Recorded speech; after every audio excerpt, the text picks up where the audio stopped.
My dear students, আমি কেবি sir আর তোমরা দেখছো বিশ্বাস টিউটোরিয়াল ইউটিউব চ্যানেল। তোমাদের 12 ক্লাসের 3rd সেমিস্টারের অন্তর্গত ভাষার অন্তর্গত ধ্বনিতত্ত্ব থেকে আমি আরও 30টি এমসিকিউ টাইপ প্রশ্ন উত্তর নিয়ে হাজির হয়েছি।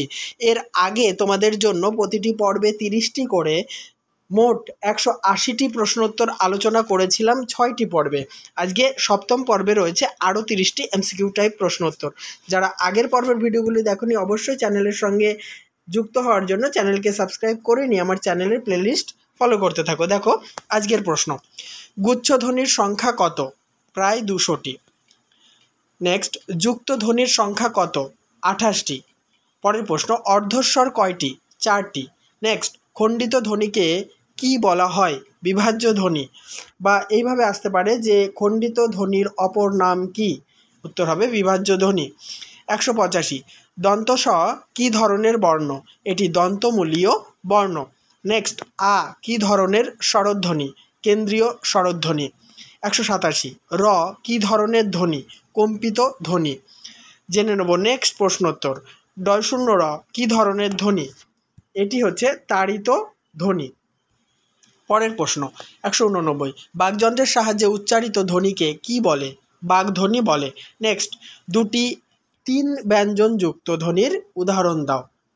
ভালো করে খেয়াল করো, বলছে 3টি ব্যঞ্জন দ্বারা যুক্ত হয়েছে এমন ধ্বনির উদাহরণ দাও। সেটা হচ্ছে স্ত্রী, দন্তের স, তয়রফলা আর দীর্ঘী, দেখতেই পাচ্ছ তোমরা। তারপরে হচ্ছে স্পৃহা, দন্তের স, প আর রি।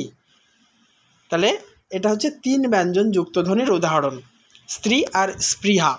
নেক্সট, তালবস্য, দন্তস্ব, পেটকানা মূর্ধন্যস্ব আর হ, এগুলি কি ধরনের ধ্বনি? এগুলি উষ্ম ব্যঞ্জন ধ্বনি। নেক্সট, কয়েকটি নাসিক্য ব্যঞ্জনের উদাহরণ দাও।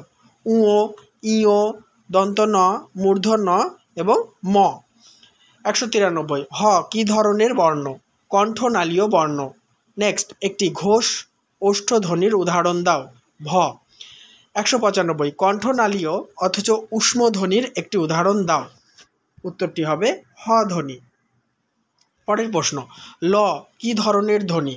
এটি হচ্ছে পার্শ্বিক ধ্বনি। 197, দুটি ছোট শব্দের মধ্যে যদি একটি মাত্র ধ্বনিমূলের পার্থক্য থাকে আর সেই পার্থক্যের কারণে শব্দ দুটির অর্থ যদি আলাদা হয় তবে সেই শব্দ দুটিকে কি বলা হয়? তাকে বলা হয় ন্যূনতম শব্দজোড়। নেক্সট প্রশ্ন, প্রতিটি ভাষারই কিছু মূল ধ্বনি থাকে এবং তাদের মধ্যে কোনো একটির একাধিক উচ্চারণ বৈচিত্র্য লক্ষ্য করা যায়।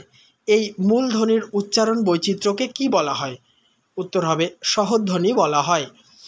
199, শব্দের কোথায় কোথায় ধ্বনিমূলের অবস্থান হতে পারে? শব্দের শুরুতে, মাঝে এবং শেষে। 200 নম্বর প্রশ্নোত্তর, হ ধ্বনিটি শব্দের কোথায় কোথায় কোথায় ব্যবহৃত হয়? শব্দের শুরুতে এবং মাঝে। যেমন শুরুর একটা উদাহরণ শব্দের শুরুতে হোমার, আর মাঝের উদাহরণ হচ্ছে মহাদেব। এরকম তোমরা অনেক উদাহরণই পাবে, সেগুলো নিজের মতো করে অবশ্যই তোমরা লিখতে পারো। আর যেহেতু টিক দেওয়া অপশান থাকবে তাই তোমাদের অপশান অনুযায়ী টিক দিতে হবে। 201, ড ধ্বনিটি শব্দের কোথায় কোথায় অবস্থান করে? শব্দের শুরুতে ব্যবহৃত হয় বেশিরভাগ এই ড ধ্বনিটি। যেমন ডাল, এটা শুরুতে ব্যবহারের একটা উদাহরণ। তবে শব্দের মাঝেও যুক্ত ব্যঞ্জন রূপে ব্যবহৃত হতে পারে, যেমন মণ্ডল বা মণ্ডন। হ্যাঁ, মূর্ধন্য নয় ডয়টা দেখো মাঝে ব্যবহৃত হয়েছে।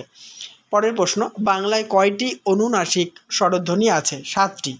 নেক্সট, বিভাজ্য ধ্বনিমূল কোনগুলি? স্বরধ্বনি এবং ব্যঞ্জনধ্বনি, এগুলো হচ্ছে বিভাজ্য ধ্বনিমূল। 204, শাসাঘাত, দৈর্ঘ্য, জ্যোতি, সুর তরঙ্গ, এগুলি কি ধরনের ধ্বনিমূল? অবিভাজ্য ধ্বনিমূল। 205, একটি পূর্ণ বিবৃত স্বরধ্বনির উদাহরণ দাও। আ। 206, সামনে অবস্থিত উচ্চ সংবৃত ধ্বনি কোনটি? হর্ষ ই। এবার জেনে নেব 207 নম্বর প্রশ্নোত্তর। তার আগে বলি, কেমন লাগছে আমার আলোচনা অবশ্যই কমেন্ট বক্সে লিখে জানাতে ভুলো না। চ্যানেলে নতুন হলে সাবস্ক্রাইব করে অল করে নাও। আর খুব তাড়াতাড়ি আমি তোমাদের সিলেবাস সম্পূর্ণ শেষ করব। 99% শেষ হয়ে গেছে, কিছুটা বাকি আছে, সেগুলো আস্তে আস্তে দিতে থাকছি।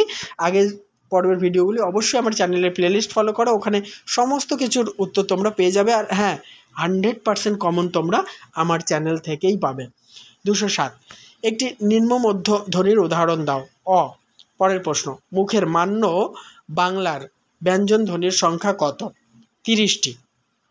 নেক্সট 209, একাধিক দলযুক্ত শব্দের কোনো একটিকে বেশি জোর দিয়ে উচ্চারণ করাকে কি বলে? শ্বাসাঘাত। এই পর্বের শেষ প্রশ্নোত্তর। দেখো, দন্ত, নাসিকা, কর্ণ, কণ্ঠ এদের মধ্যে বাকযন্ত্রের অন্তর্ভুক্ত নয় কোনটি?